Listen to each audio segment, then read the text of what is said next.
آج اچانک ایک چیز پیش آئی، ہم اسی جگہ پہ بیٹھے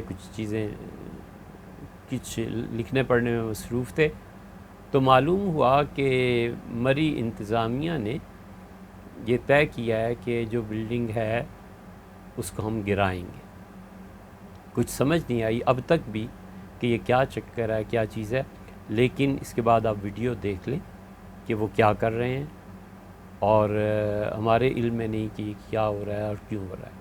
آپ میں سے اگر کسی کے تعلقات شہباز شریف صاحب، وزیر اعظم، یا ان کے صاحبزادے حمزہ صاحب تک ہیں تو انہیں چاہیے یہ دیکھیں یہ کیا ہو رہا ہے۔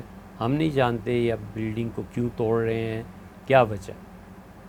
جب ہم نے شروع کیا تھا تو ہم گئے تھے آفس میں مری، اور انہیں جا کے کہا تھا کہ یہ نقشہ بنا رہے ہیں، یہ چیزیں کر رہے ہیں، یہ چیز، ان کا کوئی ضرورت نہیں۔ پرائم منسٹر نے کہا ہے ملک میں تعمیرات چلیں گی تو پورے ملک کا پہیہ چلے گا، آپ بنائیں۔ 3 سال ہو گئے کام کرتے ہوئے، آج تک تو کوئی نہیں آیا۔ روڈ گر گئی، کروڑوں روپے اس پہ لگا کے اس روڈ کو کھڑا کیا ہے۔ اس رمضان میں ان کے آفیسرز روز آتے تھے کہ سر کچھ کر دیں، ٹریفک 2 طرفہ ہو جائے، وہ سب کیا ہے، ایک پائی کسی حکومت سے نہیں لی، ایک پائی۔ ان کے آفیسرز آتے رہے، دیکھتے رہے، ہم انہیں یاد دلاتے رہے کہ آپ یہ کیا کر رہے ہیں، لائیں سریا، لائیں سیمنٹ، ہم کہاں سے لائیں؟ کچھ نہیں۔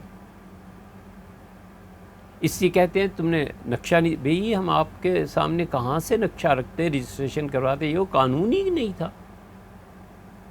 جب ایک چیز کا قانون ہی نہیں ہے اور آپ کے آفس والے خود کہہ رہے ہیں کہ جائیں اپنا، اور 3 سال کام ہے، 3 سال کا، 3 سال میں کچھ یاد نہیں ہے، آپ آخری مرحلے پہ۔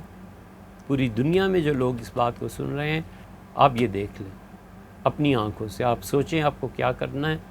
اب یا تو ہم علمی کام کر لیں، یا آپ سے پیسے جمع کر لیں، یا ادارے بنا لیں، ہم کیا کریں۔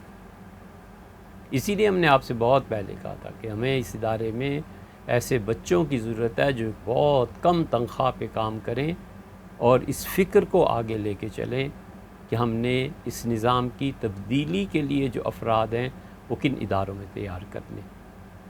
اللہ تعالیٰ ہمیں اور آپ کو ہر طرح کی آفات سے محفوظ فرمائے۔